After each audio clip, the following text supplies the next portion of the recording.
mencari pelabur di sebalik tomah dan fitnah. Hati gajah sama dilapah, hati kuman sama dicecah.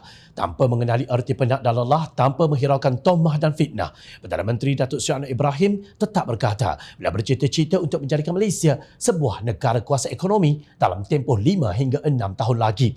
Dia berkata pada masa ini Malaysia sudah semakin baik dan kestabilan politiknya yang kian kukuh telah menarik minat para pelabur luar negara untuk melabur di negara ini. Bagaimana dengan kerjasama kita semua sebagai rakyat Malaysia? Kesediaan Ketua Pegawai Eksekutif Tesla, Elon Musk, berbicara dan berbincang dengan beliau untuk menzahirkan komitmen membuka ibu pejabat syarikat itu di Cyberjaya tahun ini telah berjaya mengukir senyuman rakyat Malaysia yang mengidamkan ekonomi yang lebih baik. Anda berkata ia merupakan satu penghormatan yang amat besar kepada Malaysia susulan dasar ekonomi termasuk ekonomi madani yang diamalkan Malaysia selain kepimpinan telus Kerajaan Perpaduan Madani. Impian dan cita-cita saya ialah menjadikan Malaysia kuasa ekonomi dan sebuah negara yang hebat untuk semua rakyatnya. Saya mahu negara ini kembali baik, ekonomi baik, negara baik dan rakyat bersatu, katanya dipetik media baru-baru ini. Kemarin pada Selasa, Datuk Seri Anwar Ibrahim bertemu dengan beberapa pelabur terkemuka antarabangsa di Putrajaya bagi meneroka potensi dan peluang pelaburan strategik merentas sektor ekonomi utama. Anwar yang juga Menteri Keuangan berkata perjumpaan itu disertai beberapa pelabur yang berpengaruh di peringkat antarabangsa dan terkenal dengan sumbangan mereka kepada pembangunan ekonomi serta syarikat yang berjaya. Antaranya pengasas bersama laman Facebook, Eduardo Severin dan Ketua Pegawai Eksekutif bersama B Capital, Raj Ganguly, pengasas WM Partners, Alexander Weinstein serta pengasas European Venture Funds Peter Kades. Menerusi hantaran di laman Facebook beliau, ia adalah sebagai ikhtiar untuk merancangkan pertumbuhan ekonomi dan mendukung visi yang terkandung dalam ekonomi madani.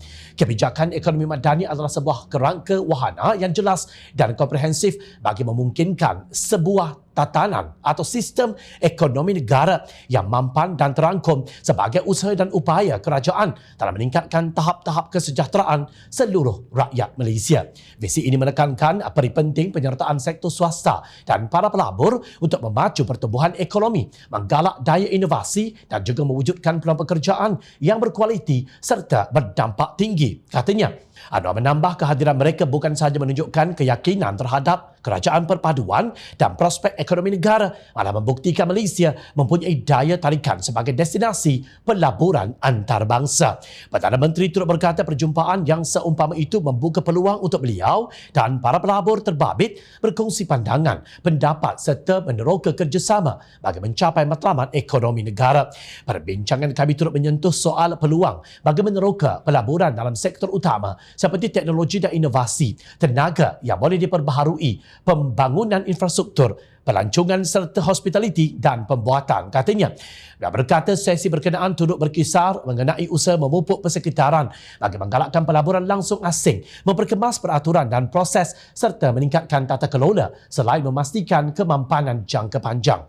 Pertemuan itu turut menekankan kepentingan tanggungjawab sosial dan pertumbuhan inklusif dengan komitmen untuk mengutamakan inisiatif yang memberi manfaat kepada masyarakat tempatan serta menyumbang kepada agensi pembangunan mampan, katanya. Perdana Menteri berkata usaha berterusan kerajaan adalah untuk menyediakan dan melindungi harta intelek persekitaran mesra pelaburan yang memupuk inovasi serta menggalakkan kerjasama yang kukuh antara sektor awam dan juga swasta.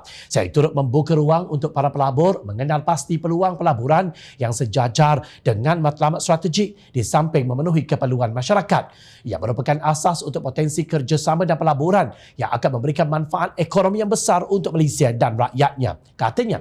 Demikianlah bersungguhnya PMX dalam memastikan para pelabur mempunyai keyakinan yang tinggi terhadap Malaysia bagi memastikan negara ini terus memacu pertumbuhan dan menjadi negara kuasa ekonomi demi generasi akan datang. Namun ianya sukar sekiranya kestabilan politik sengaja direka pihak tertentu untuk dilihat goyah dan tidak konsisten. Perbuatan mencuri duit negara juga perlu dihentikan serta-merta bagi menjadikan Malaysia sebagai contoh yang baik di mata dunia. Selamat maju jaya Malaysia Madani. Berat sama kita pikul, ringan sama kita jinjing.